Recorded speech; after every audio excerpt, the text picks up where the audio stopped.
let's get started.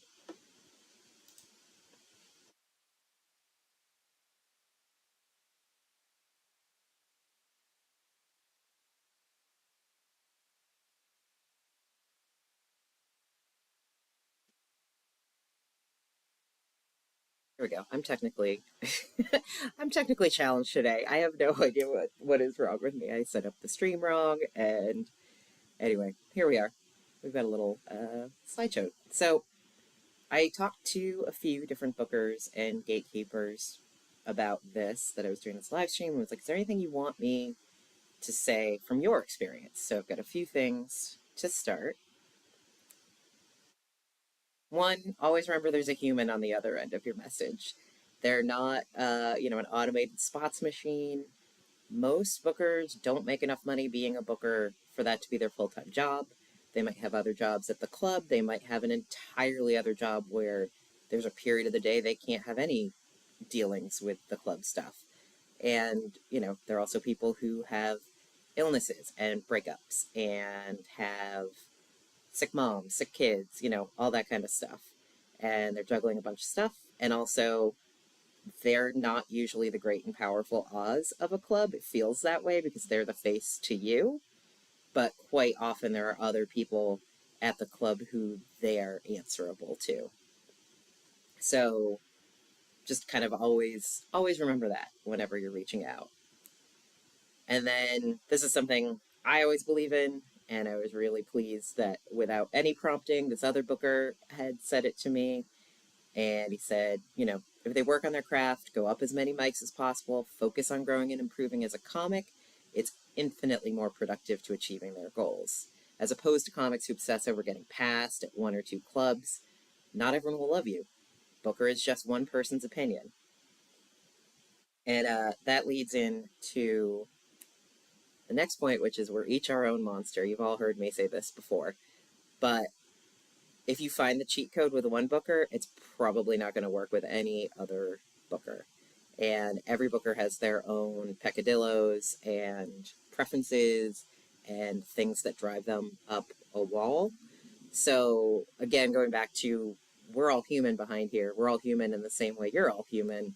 We're different. We have different wants and needs, different ways we want people to reach out to us. Some people like a DM. I hate a DM. If you don't send me an email, it's gone forever. And some people don't ever want to look at their email. So every answer I give, I'm going to try to grain of salt it or like give a couple different scenarios and just kind of know that's the case.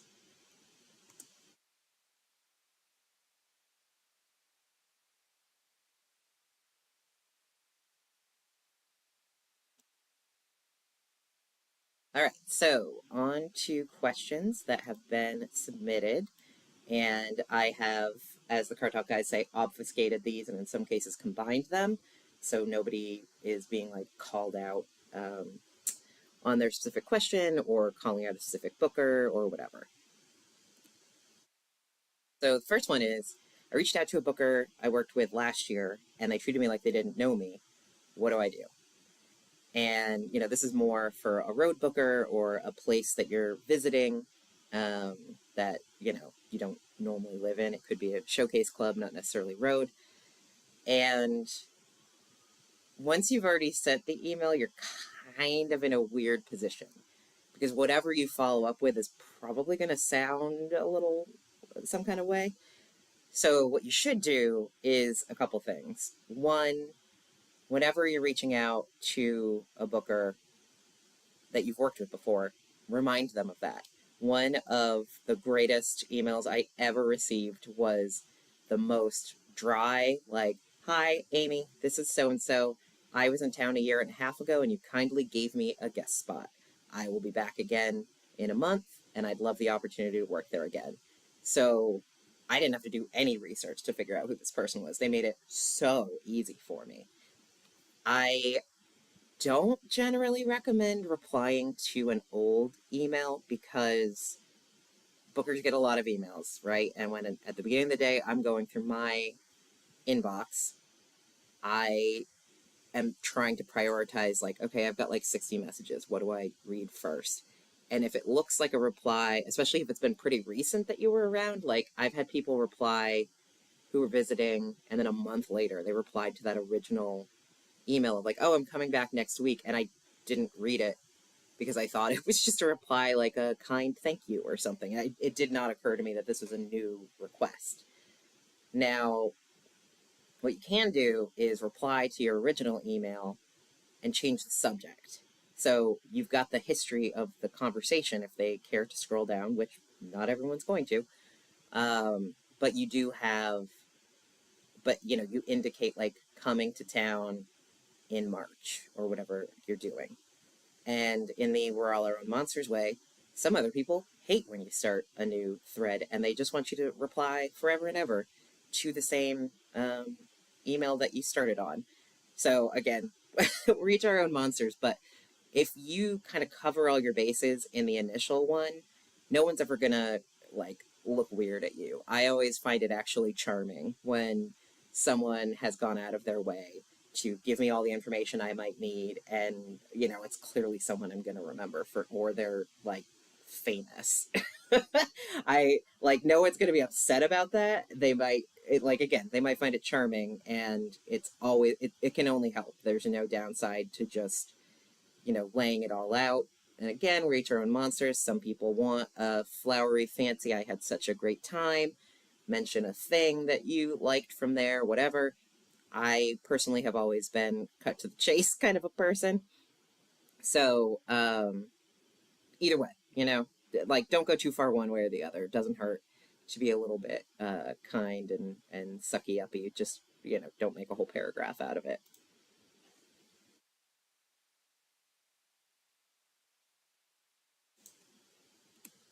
Okay. Next one.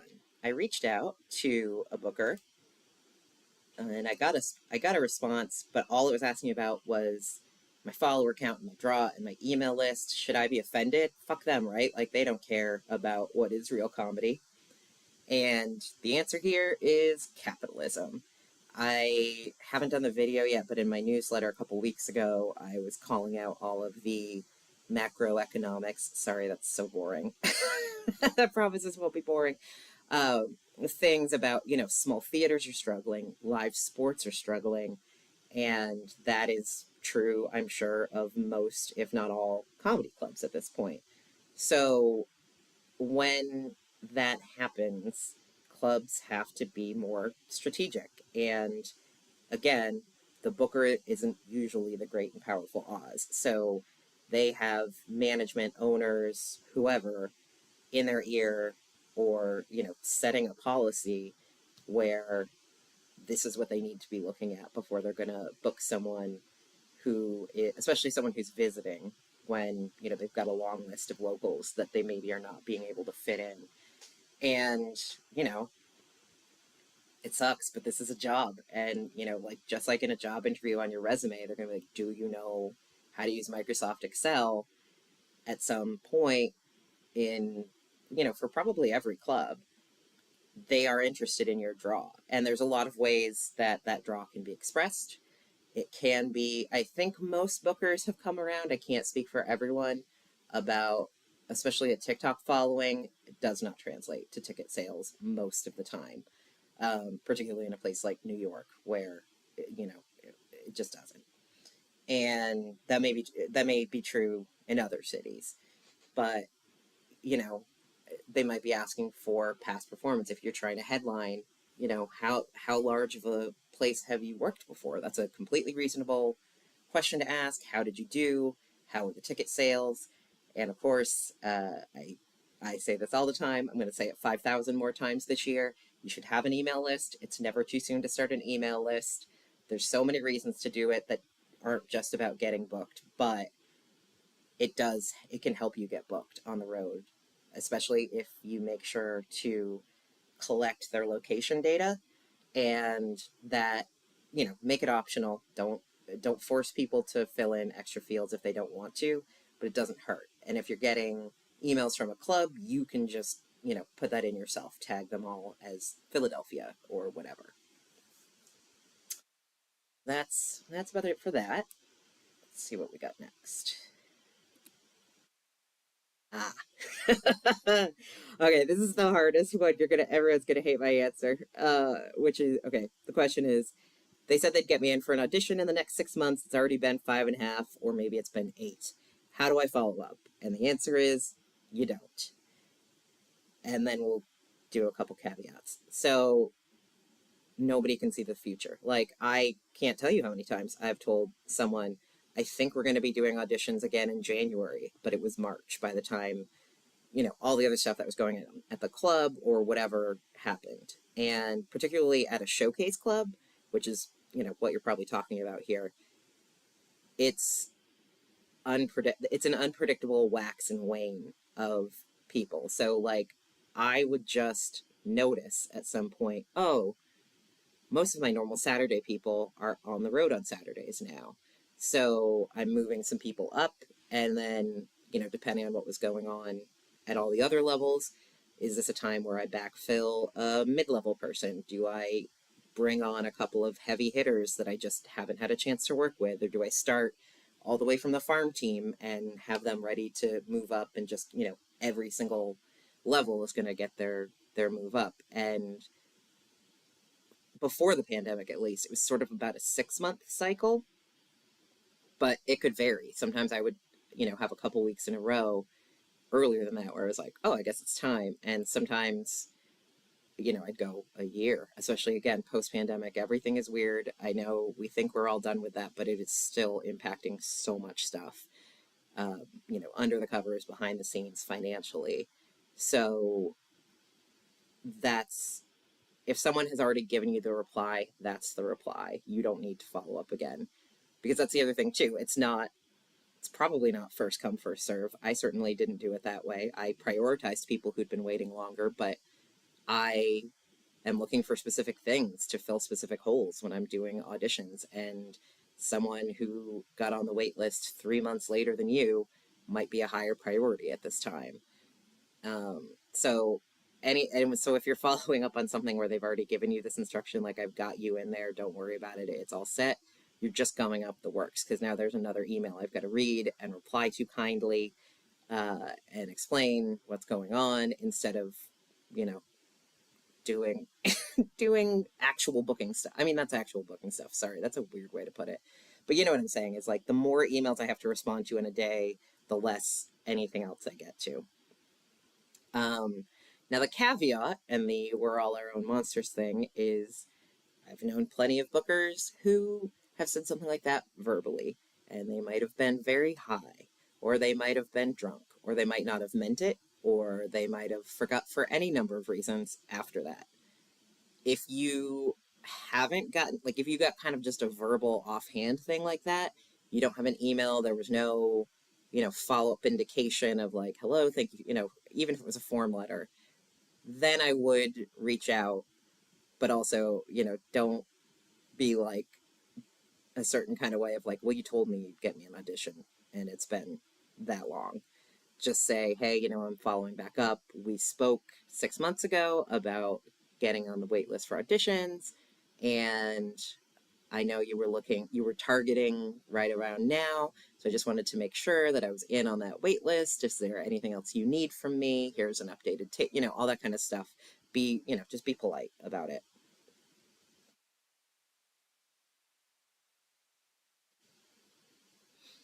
What counts as credits? Completely depends on what you're submitting for, right? Like, obviously, if you've been on a TV show or you've written for something, that's your main credits.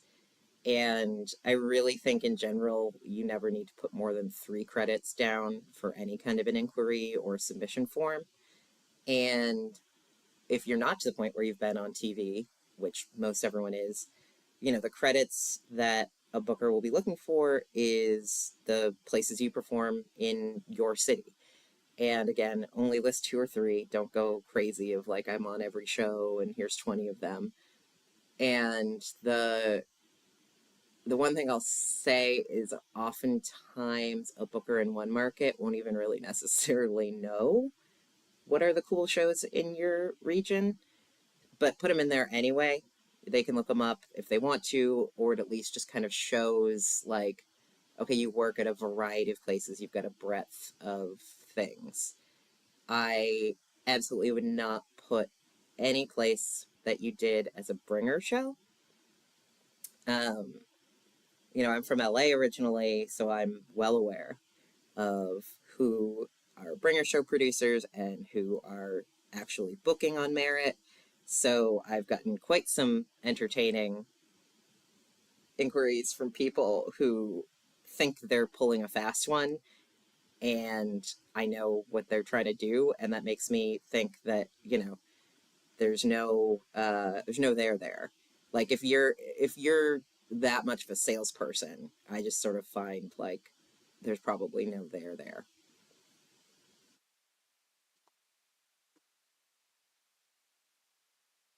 All right, next one.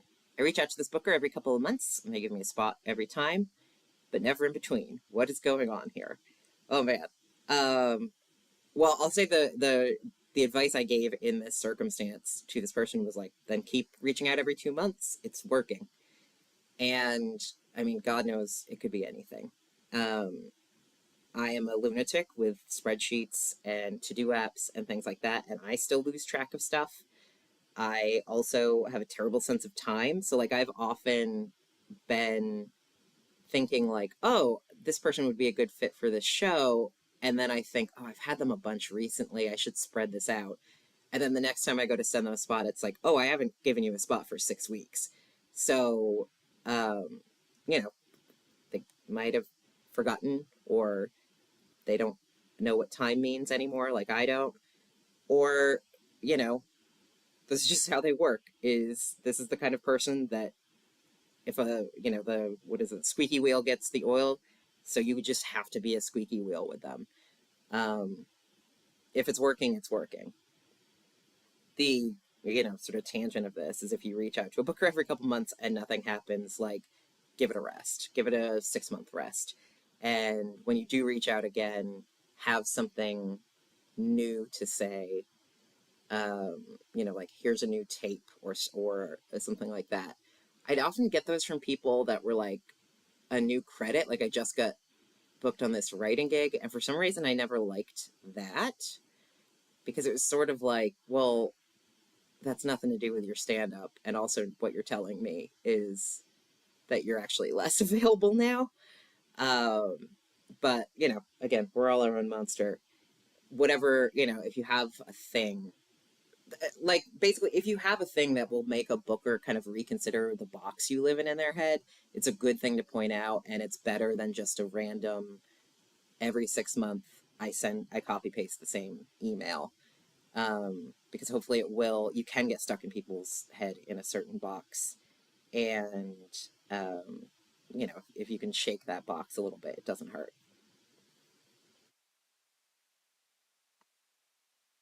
Okay. um, the showroom manager or bartender or other staff was really complimentary of my set. Should I ask them to put in a good word? And the answer is no, because there's one of two things happening here. Um, in one case, they are someone who's got the booker's ear, right? Who's, I got tons of recommendations from staff all of the time. And, some I trusted more than others. And if so, they're going to do it on their own. You don't need to ask them. And that just also looks better overall. If this person is voluntarily recommending someone, versus like somehow you find out later this person pressured them or asked them to put in a good word or whatever. Like again, that's kind of like a little bit of a black mark. Or the booker does not give a shit what this person thinks of comedians. So now you just put this person who likes you and might find a way to maybe sneakily support you into this awkward position of kind of like admitting, like, I actually don't have that kind of power here. And, again, depends on your relationship with that person, depends on your relationship with that booker. But generally speaking, it's better to, sorry, excuse me, let those kind of people make those choices on their own. And then, oh, relatedly, yeah. So the showroom manager threw me up at a show I wasn't booked on. Should I go back tomorrow or next week and try that again? And I will say, don't abuse that privilege. But if you have that privilege, especially if there's been like an explicit conversation about it, then yeah, man, go to town. It's stage time. What it won't get you though is necessarily any traction with the booker, and it might go against your favor. So, I've worked with a couple showroom managers that are the nicest humans on the planet and can't say no to anybody. So that, you know, people who purposefully showed up on just the night they worked, I was like, oh, I see what you're doing. And like, this doesn't count. You know what I mean? Like, this isn't counting towards an audition or my watching your growth. This is just you gaming the system and taking advantage of a nice person. And then, there's also cases where people were showing up every day and had to be spoken to because if we, there's always something, right? Like the show is running late, a comedian's running late, and having someone there to help and jump on is great. And it's going to give you brownie points that you were there and you were helpful. And again, probably the manager's going to mention that to the booker, like, oh, hey, so and so really helped us out because this other comic's Uber was stuck in traffic. Um, but like, spread it around. Don't be greedy. There's plenty of other people in the same position as you, and I have purposefully not booked people who were taking advantage of that because I was like, well, you've already gotten 30 minutes of stage time this month. Why do I need to? Why would I book you on a booked spot? You've already gotten more stage time than most people just by showing up at the right time. Um, but again, it's very specific to each booker. I know of another booker who has genuinely lost their mind and texted every person on staff, who the fuck does this person think they are that they're on my stage? I didn't book them. And because, by the way, they were watching a stream from home. They weren't even at the club. And it was like, yeah, man, well, we had trouble because the people you booked were running late and this person helped out.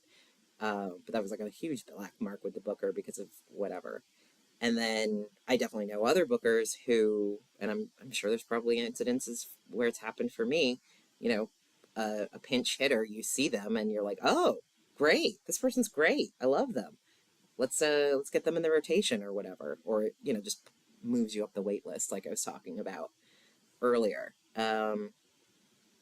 So yeah, basically, if you've gotten in and it can get you stage time, use it, but just know there's limits to how useful that really is, and also please be, it, you know, if you're gonna bring cookies to class, bring enough for the whole class or whatever.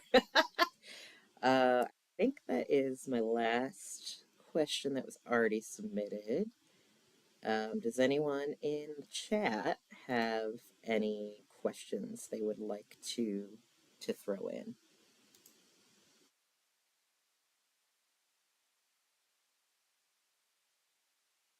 Ooh, okay. Here is a good question. How often should you reach out to local bookers where you are not passed? So I think at a permanent club venue, 4 to 6 months is probably the right amount of time. Again, unless you've been given specific other information, like you're on a year-long wait list or whatever. I think it's different if it's like an independent show or, some of these cool little BYO venues that are like sort of between a show and a club.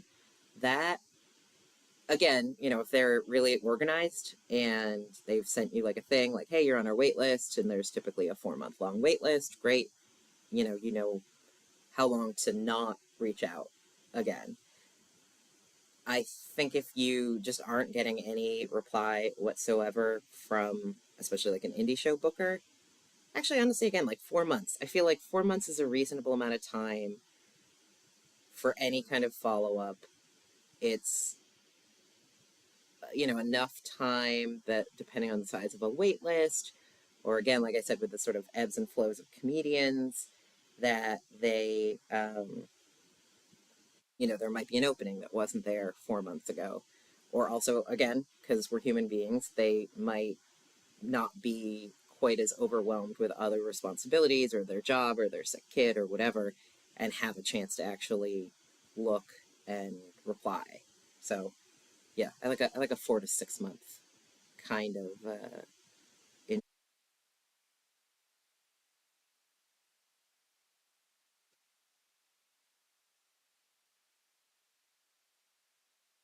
also this is so funny because I'm on a delay.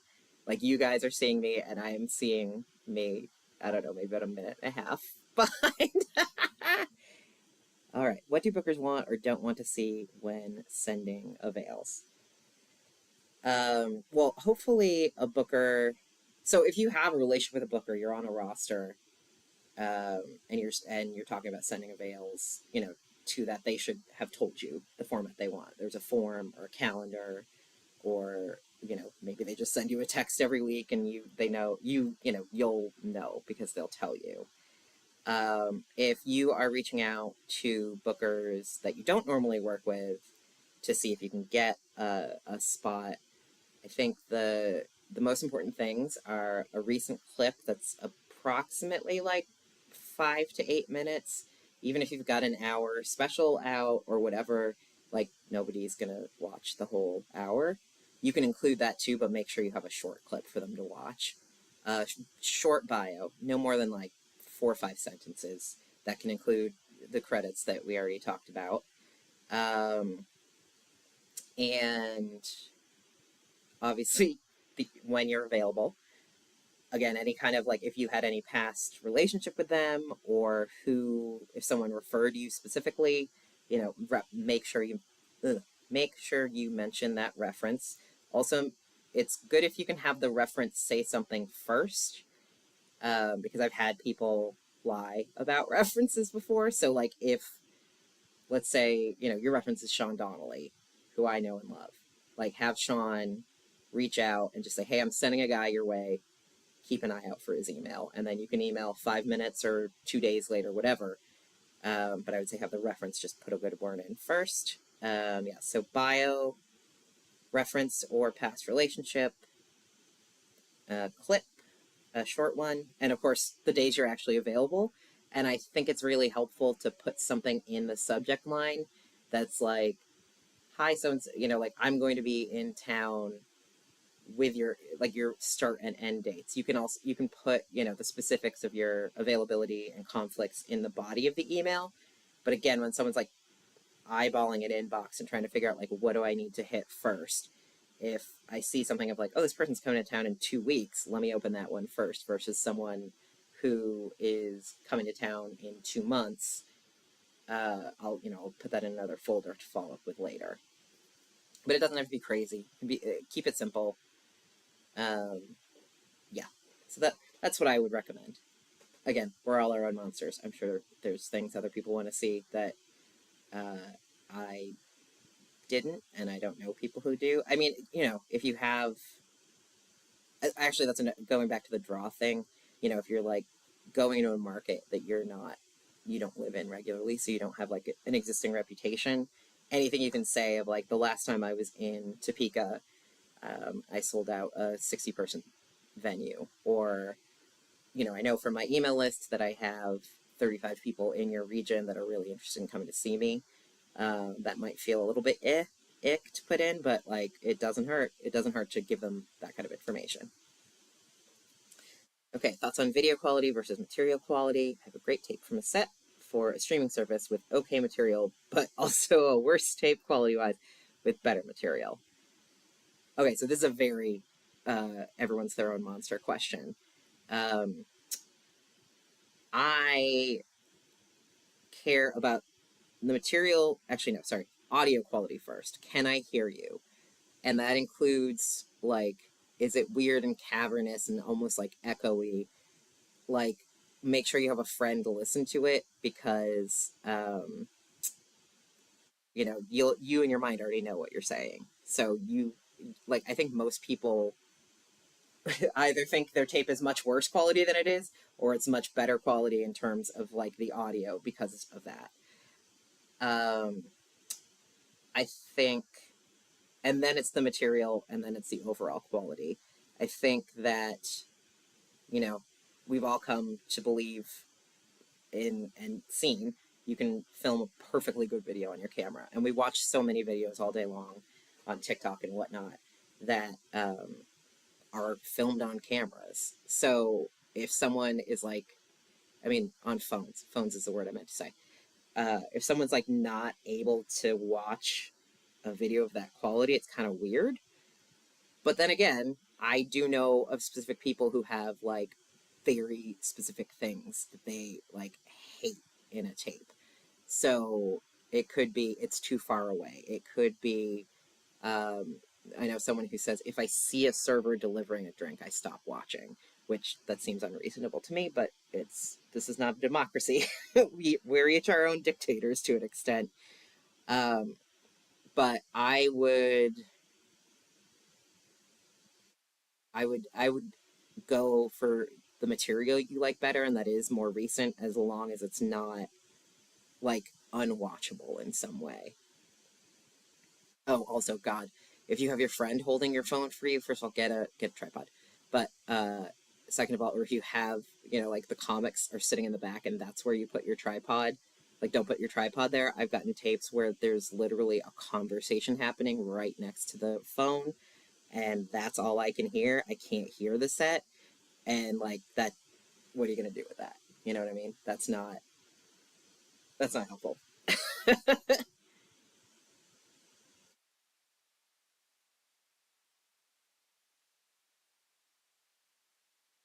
Also, hey Michael, it's nice, kind to see you.